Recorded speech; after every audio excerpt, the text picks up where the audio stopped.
Today, at least in Australia, tomorrow, right in the US and other places, it is Global Accessibility Awareness Day. There are obviously a lot of topics that we can talk about with accessibility, but one of the ones that has really been coming to the forefront is accessibility overlays. We'll talk about what those are, but essentially the theme is if it's too good to be true, it probably is. So I think most of you know me, but just in case you don't, I'm Danielle Scheffler. I'm the accessibility practice lead. John Cloyes also just joined us this week as an accessibility consultant. We're very excited to have him, and he's going to be jumping in several places here as well to make sure that you all get the information that we want to share. We have a lot to jam pack here into our agenda, but really wanted to talk about what Global Accessibility Awareness Day even is, because it's great to say that we have this topic, but if we don't even talk about the day itself, loses a little bit of its meaning. We talk a lot about accessibility overlays, but want to make sure, like we do with most of the things that we do, that we are all on the same page. We understand exactly what we're talking about. We want to talk about what's generally included in these overlays, because there are a lot of companies now that are really getting into this space. They offer different things, but just so you can kind of recognize what they are and what they look like, either in your personal browsing or just with clients as well. We will go into, I think we have 11 different reasons why we shouldn't use them, and really 12 goes into privacy. Want to talk about a website called Overlay Fact Sheet, and then helpful websites just to give you some links, because I'll be sharing this presentation and want to make sure that you all have resources if you want to dig in deeper. We'll do my best to try to leave time for questions. So also don't want to speed through this. We'll see where we go, and we'll go ahead and get started. So Global Accessibility Awareness Day, like I said, is today, the 20th of May, and it is the 10th year of the day. And I picked this language directly from the website, but basically it was created to get everyone talking, thinking, and learning about digital access and inclusion, and the more than 1 billion people with disabilities and impairments. So that is a very big number. I know we talk a lot about why we need to incorporate accessibility. It really benefits everybody. But again, if you really think about how many people there are in the world with a disability or some type of impairment, really important to recognize that and why they need to be included, and just making sure that we're sharing the knowledge across the board. That is my hope, that as you attend this presentation, that not only do you learn something new, but then you're sort of able to be an accessibility advocate, especially in the ways of overlays. So what is an accessibility overlay? So I have AI powered, it's really just generally JavaScript most of the time, an automated accessibility tool. They say that they are able to make your entire site WCAG 2.0 or 2.1 AA compliant with a single line of code. So I usually like to show and not tell. So I'm going to give a few examples, right? It's almost as if you were a developer and somebody said, okay, well, you can just code an entire site using SDP or GovCMS or Drupal in one click of a button or one line of code, right? As a developer, you'd be like, okay, that sounds great, but probably not true at all. I'll have to do a lot of testing, really doesn't make sense. Same thing with, you can't click a button and manage a project, or if we think about leadership, you can't create a proposal, click of a button, or come up with strategy, click of a button, right? Like, we know that these claims don't really make sense. So that's the first sign, and why if it's too good to be true, it probably is. But this is really what they're selling. And so there are a lot more companies than what I have listed here, but Accessibility, Userway, AudioEye, there is actually in the Victorian government, a company that's using Recite.me, and there's more. So if you're not sure if you've seen one of these overlays or not, I have a few of these buttons here. So if you're clicking, you see a little icon at the bottom right generally of your screen, or sometimes it's at the top right. That's generally how you know that there is going to be an overlay. So what exactly is included in an overlay? So like I said before, they each have their own set of tools. So what we see here on the right-hand side does not mean that this is what's going to pop up for every single one. But at the same time, generally they say that they can fix your contrast or change your contrast. They can take care of your text sizing, your spacing. They can help create alt text for you if it's not there for images. They have their own screen reader. Again, they're really just trying to promise you the world. And that, again, they're able to meet accessibility very, very quickly.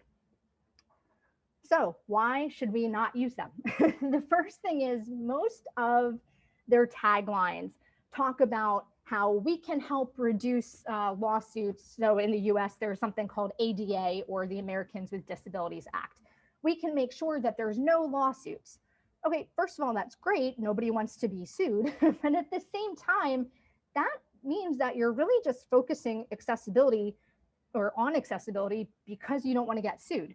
There's no thought of the fact that, again, there's 1 billion people with a disability, or even the fact that, right, we're all people in general and we all deserve access to the same information.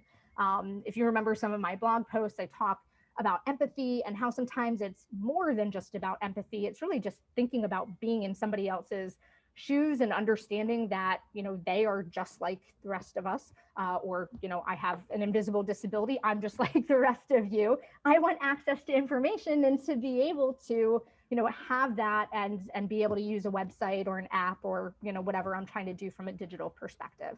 And so that's really the first part, is that they're focusing on this piece that isn't really what is at the heart of accessibility.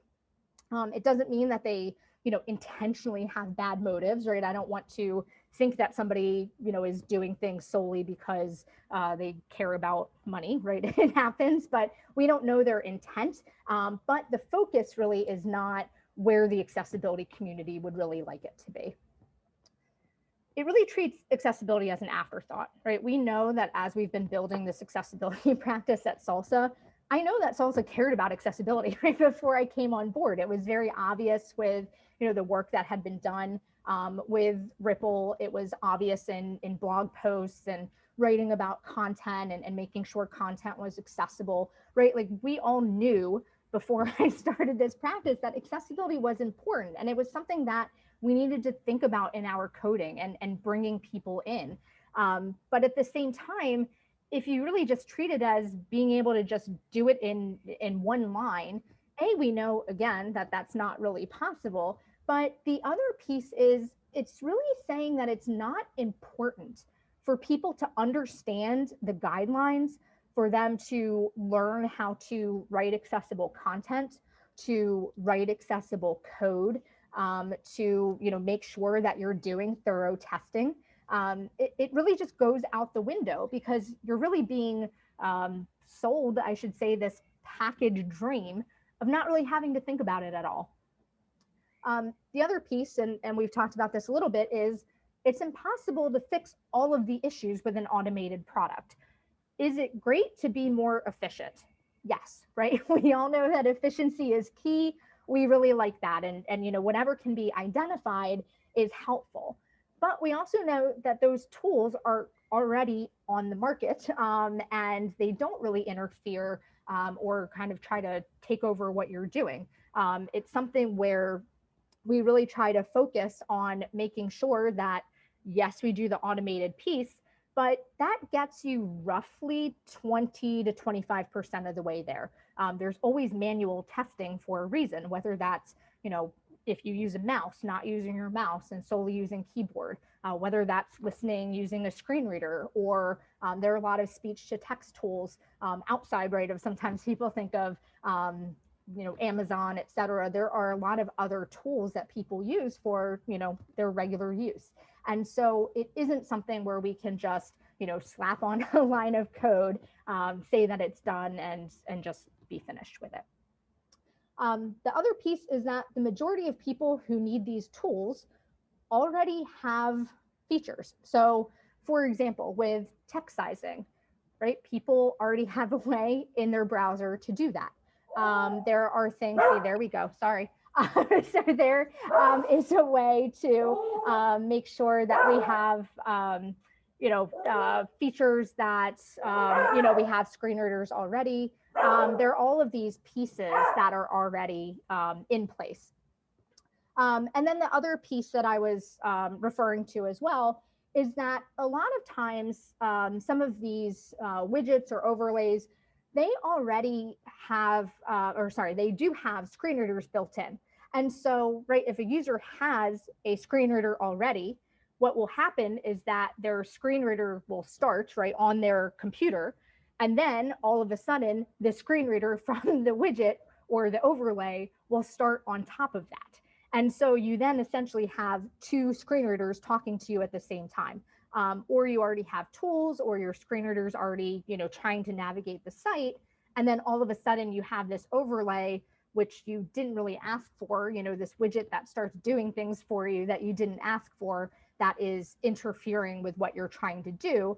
And so instead of helping you, right, all of a sudden you're finding yourself super confused because maybe you don't know how to stop it. Maybe again, if you're hearing, two things at once, right, it's really unclear as to what's going on the page or on the site. It really just does not help at all. So I wanted to stop. John, did you have anything that you wanted to say from this piece before we move on?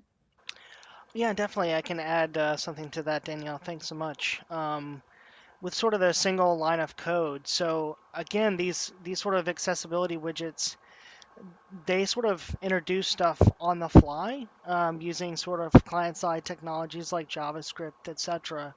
And in a way that could have an unnecessary extra step and a performance tax on your site, if somebody's checking out or whatnot as well.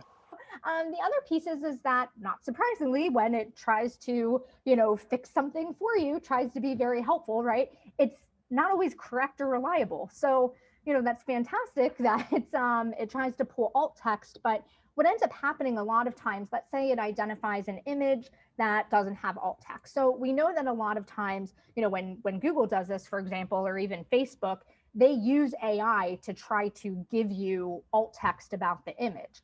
Well, again, that's not an actual human. And so you might get something that, Google decides is right, but really isn't. And so again, it's not very helpful to the actual user if they're getting information that, doesn't describe the image or whatever it might be.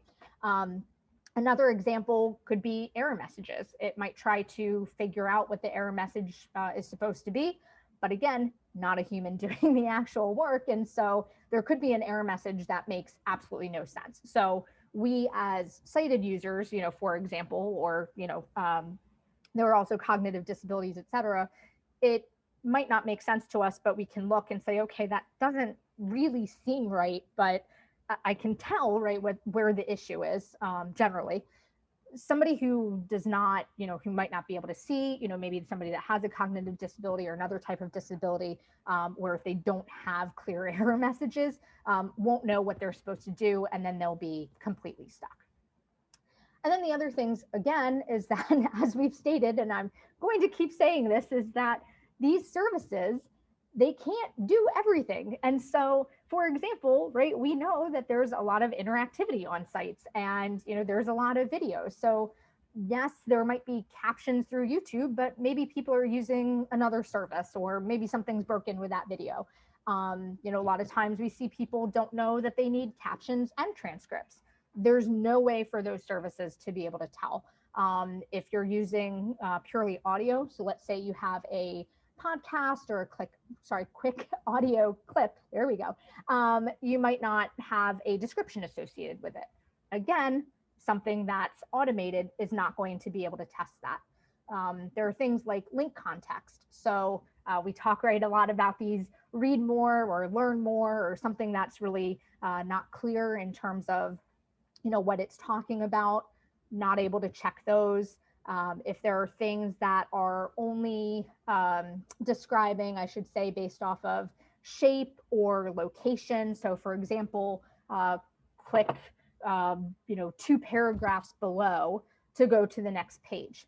Well, that's a violation of WCAG guidelines. But again, how is an automated tool going to be able to do this? And again, remember that these are not just things with overlays. These are also things with any automated accessibility tool. This is not new to overlays, but again, most automated tools don't promise to, make your entire site WCAG compliant.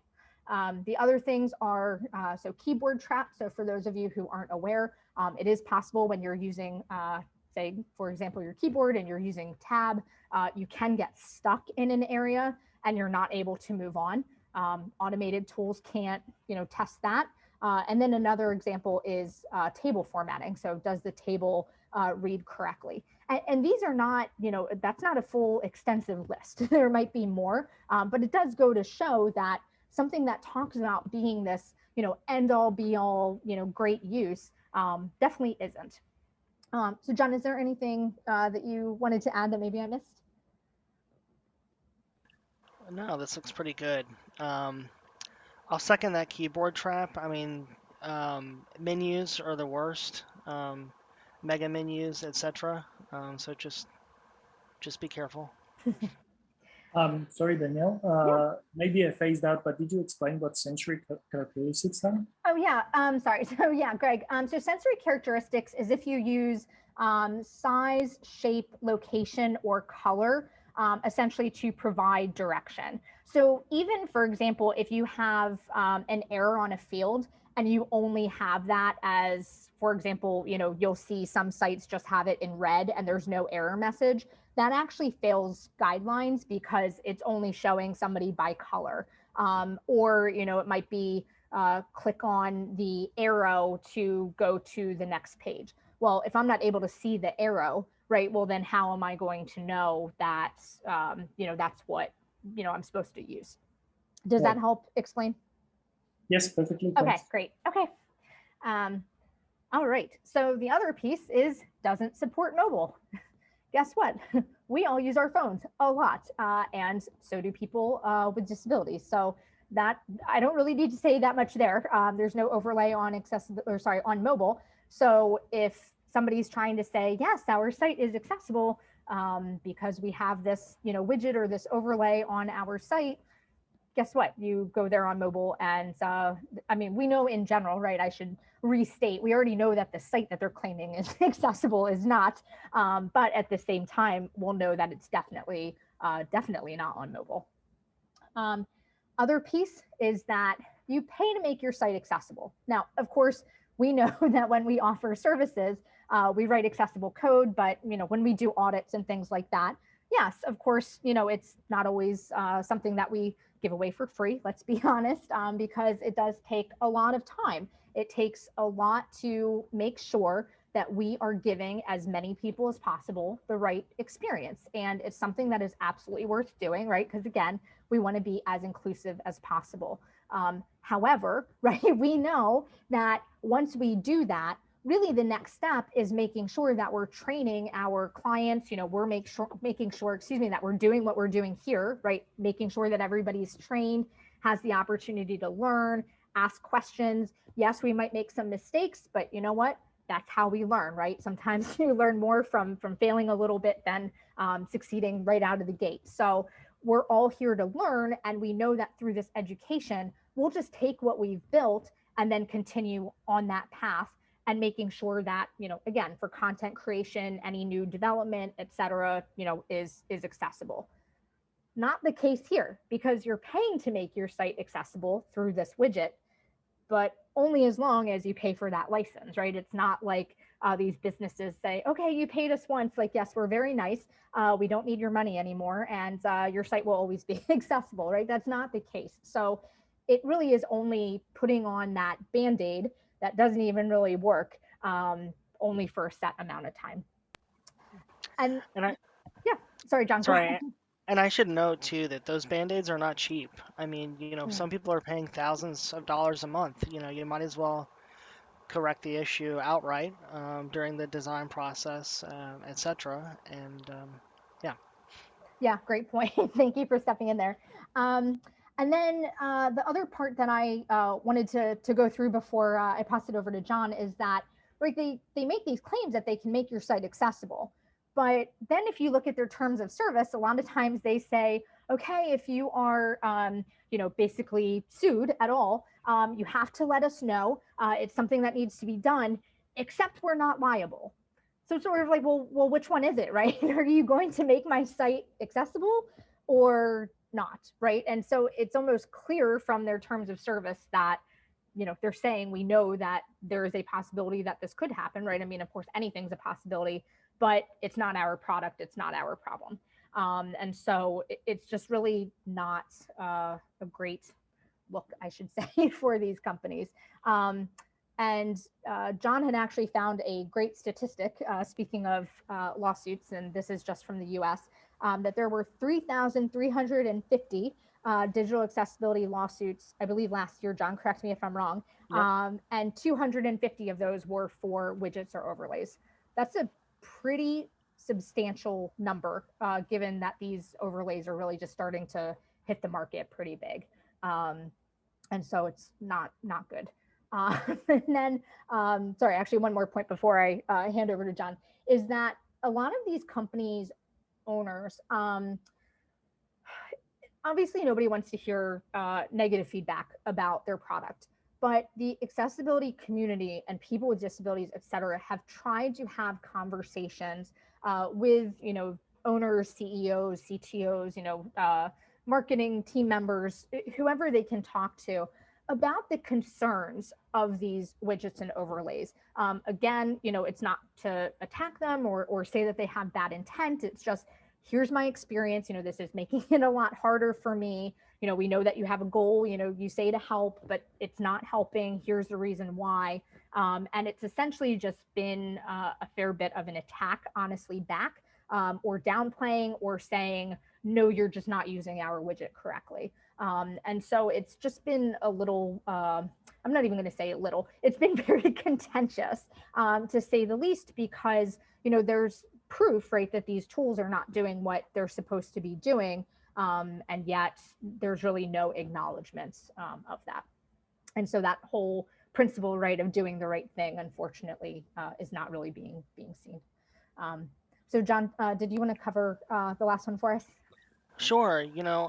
As Daniel mentioned too, overall these widgets, they ultimately create a really frustrating user experience, and sort of add that sort of extra step, because every one of these widgets have different customizations, configurations, etc. So you may be on one site that uses accessibility, or the other one that uses userway, and you have to configure them every different site that you visit. Again, it's a much better user experience to sort of rely on the native browser itself, and fixing those accessibility issues outright to begin with.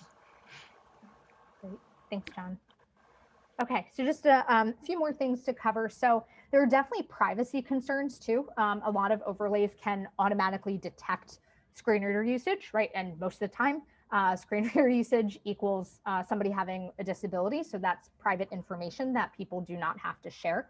A lot of these, overlay widgets and things of the like do what we see on the right-hand side, where they ask specifically for what profile you want. Well, if I'm saying that I want a cognitive disability profile, I probably have a cognitive disability, right? I should not, in order to use some sort of assistive technology, have to tell someone and likely have that stored to offer that information up.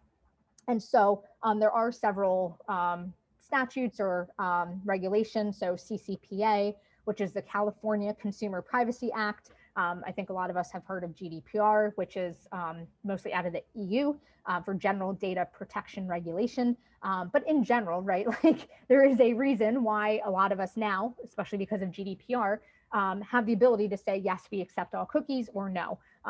We get to decide if our data is stored or not, or sometimes we're told that we can't move forward, but we should have that option. It shouldn't be, if you want to use our tool, you must, select this particular profile. And so the last piece, and I do have the link to this in the next slide of helpful websites, but there is something called Overlay Fact Sheet. It does a really good job. It's actually a pretty short read, probably will only take you about 10 minutes or so, that has a section for people to sign that essentially is saying that we won't, advocate, recommend, we won't put in an overlay, which says that it will do automated compliance. We'll make sure that we always advocate for remediating accessibility issues. So similar to what John was saying, start with design, right? Go through the whole life cycle, like we're doing on several of our projects now. If vendors are using deception, sometimes, unfortunately, there are things that are not really the correct marketing, that we won't allow that to happen. And then we'll also advocate for removing these products on sites, et cetera, and make sure that people know that there are better ways and right ways to do these things. So I wanted to note this, not so you just know about this website, but there are 427 of us. I have also signed from across the world. So that is a lot of accessibility professionals that are really understanding that these overlays are not helping, that they are, I hate to say it, but dangerous for the accessibility community in terms of them getting access, and that a lot of people don't know this. And so just wanted to make sure that you were all aware and to really put weight behind what John and I have presented today. And so we do have some websites. So there's the Global Accessibility Awareness Day website. Lainey Feingold is a very great accessibility advocate and does a lot with accessibility law. So have a link in here, and there's actually a lot of articles that you can then go out and read. And then there's the overlay fact sheet website that I mentioned as well. So I know that we went a little bit over, but definitely if people have any questions, I want to make sure that we have time to answer. So just wanted to open it up and see if anybody had any comments or questions. I have a related question. And maybe it's kind of taking a different direction, but these are trying to, the site's live and it's, you turn the thing on and it's doing a bunch of stuff, with JavaScript and changing the site. Are there, and there probably are, and I'm just ignorant, but are there tools that rather than do that, it's more of a developer's tool, it'll try to do similar things, but for you, and then you could kind of decide which are the good ones and not the good ones, and save and kind of as a shortcut on the automation, kind of on further up the chain? Yeah, I love that question, and it's funny because when John and I were talking before he came on, he knows the tools that I use for development or when testing things, and he was like, "Oh, I use other tools. Is that okay?" So it is good that yes, there are absolutely other tools. So there's one called Andi that I really like. It's ANDI. It's actually out of Social Security Administration, actually, and it's open source tool. There's one from DQ, which is called AXE. It's AXE as well. I know Level Access has a lot of tools. John, I think you can speak to some of the ones that you use as well, correct? Yeah, there's one that Microsoft uses, Accessibility Insights, that's pretty good. I'll throw some of these in the chat too. If I can. Yeah. So yeah, thank you. Yeah, so Kristen, great question. And yes, and that's the thing that makes this so hard, is because there are these tools that you can use during development where, obviously the goal is to get everybody to do manual testing as well. But if you're using those automated tools during development, at least you'll find something, but they won't interfere with the actual user experience. And when I did my presentation for Drupal South in November, or I guess it was Drupal Gov, I made the point of, would it be great to do everything? Yes. Am I going to say if you can only do automated testing, is that bad? No. However, in this case, I would say if you say accessibility widget or overlay or no accessibility effort, pains me to say it, but I'd actually say no accessibility effort, because you're actually making things so hard and it's so much worse for a person with disability that it's actually better to not use those widgets and to not do anything. Obviously, that's not the recommendation, right? Like, please do automated testing or hire somebody, right? But if that's what it is, that's kind of where the recommendation lies. I do see, I know that John had put in a few items for chat. Okay, are there any other Yeah, you got some hands up, Danielle. I think from Anton and Greg, I can see they got their hands up for some questions. All right, sorry, I Yeah. have so many people. Anton? Understanding, obviously, it's a pretty clear no-go zone at the moment. I'm just wondering, obviously, a number of companies are putting a lot of stock into this space. Do you think there's a future state where something is actually usable and acceptable in this space? The way that it is now, I don't believe so.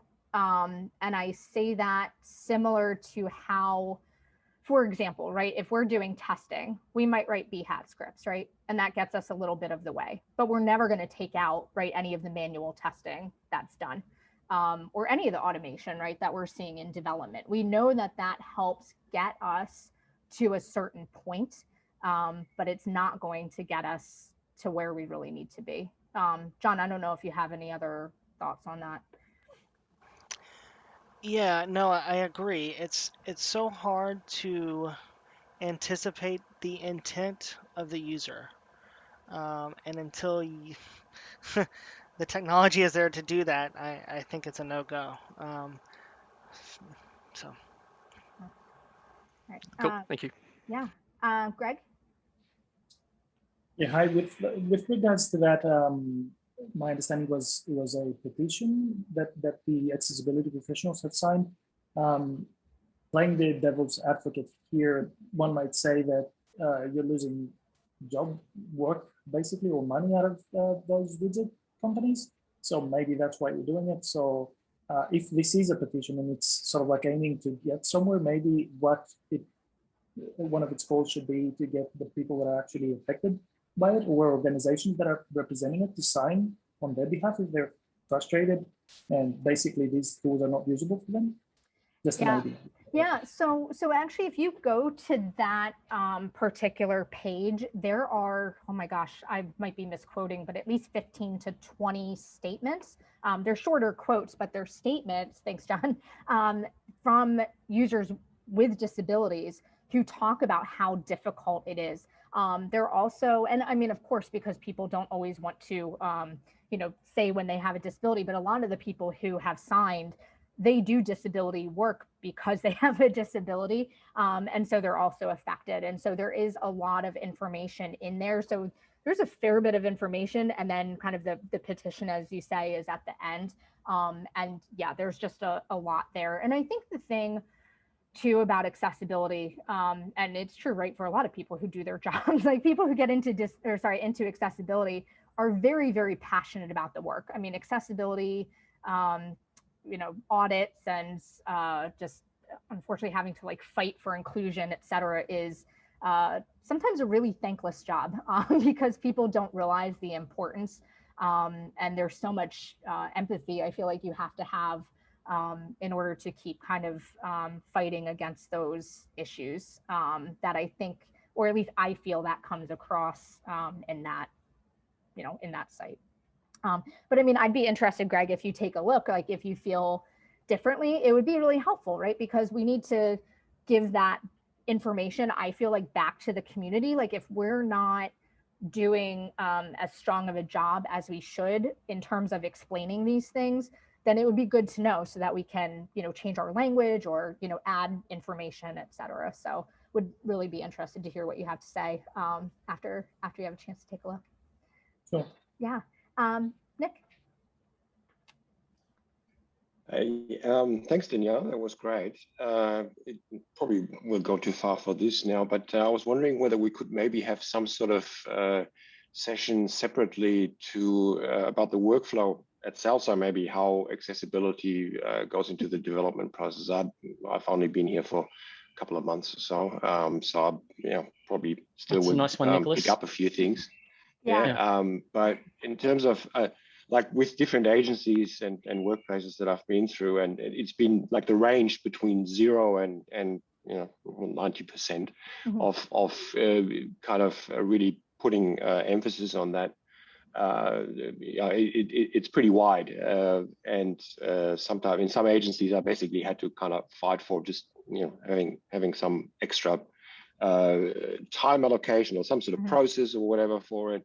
and but I was just wondering how it works here, and also whether we can maybe stand like for the developers have. I know you will have your input on the final outcome or what during the process, but I think a lot of time can be saved also for everyone having a good sort of base understanding of at least the.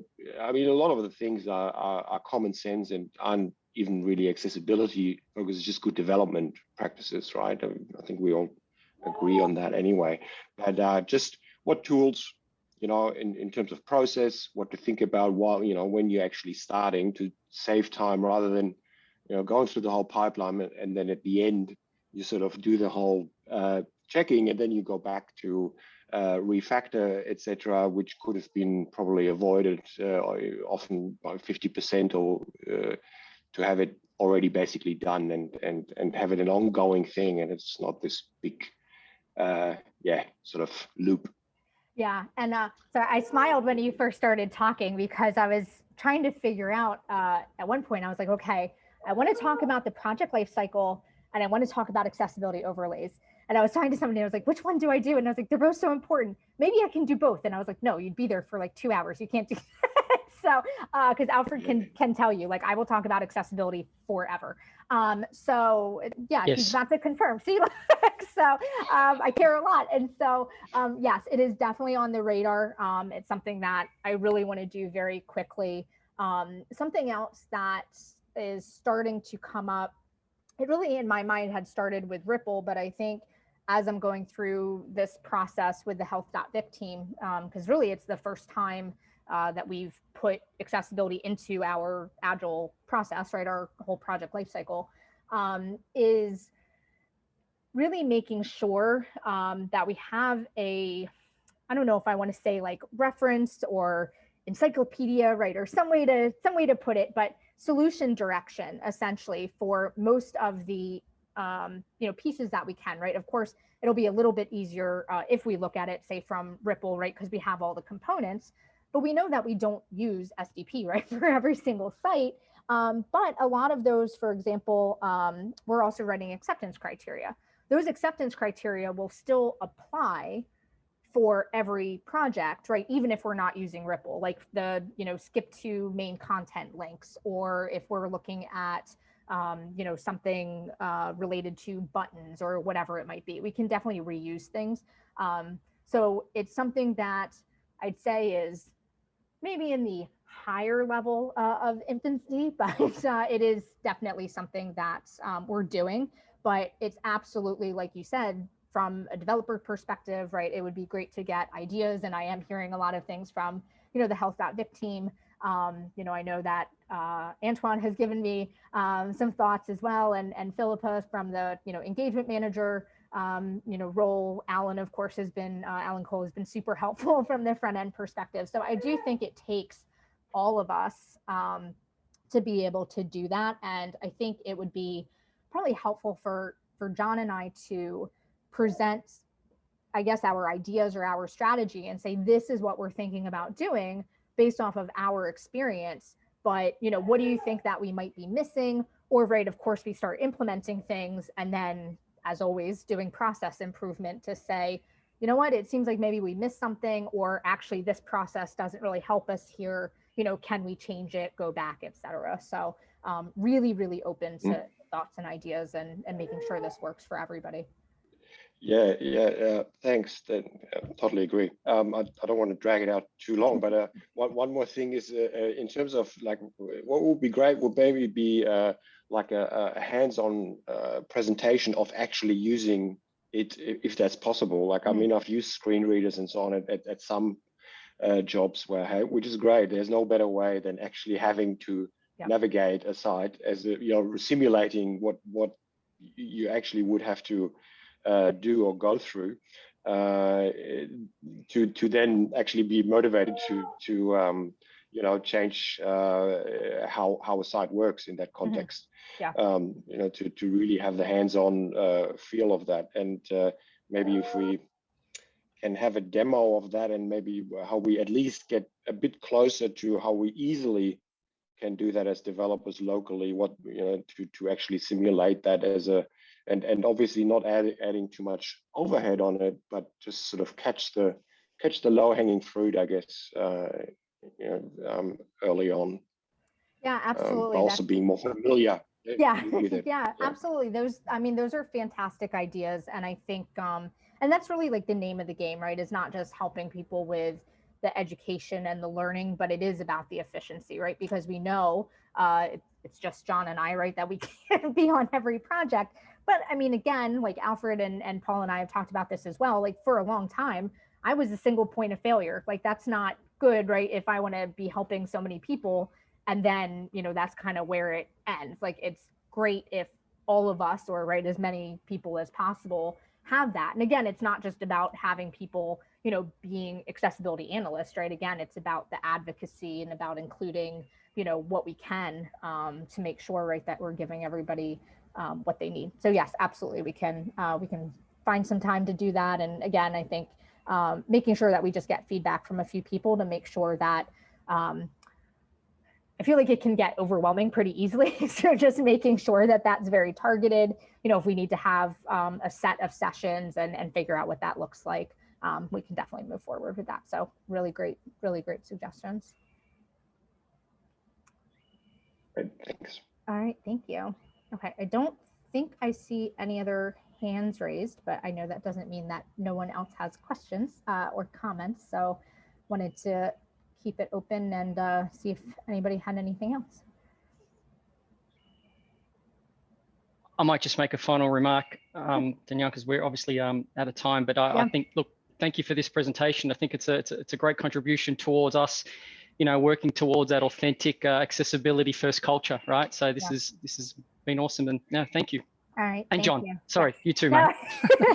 All right. Yes, I definitely had John look over this presentation, and I was like, "Am I missing anything? Can you add?" So, yeah, really, really great. Again, to have John on board, I'm very excited and looking forward to continuing to build the practice, and especially for everyone. Thank you so much for coming. I know there is a lot of client work. There is a lot going on, and you took time out of your day, so really appreciate that as well. So. Right. Thank you. Yeah, so thank much. you. All right. Thanks, guys. Have a good rest of the day. All right. Cool. Thanks. Bye. Ciao. Thank you. Bye. All right. Bye. Thanks.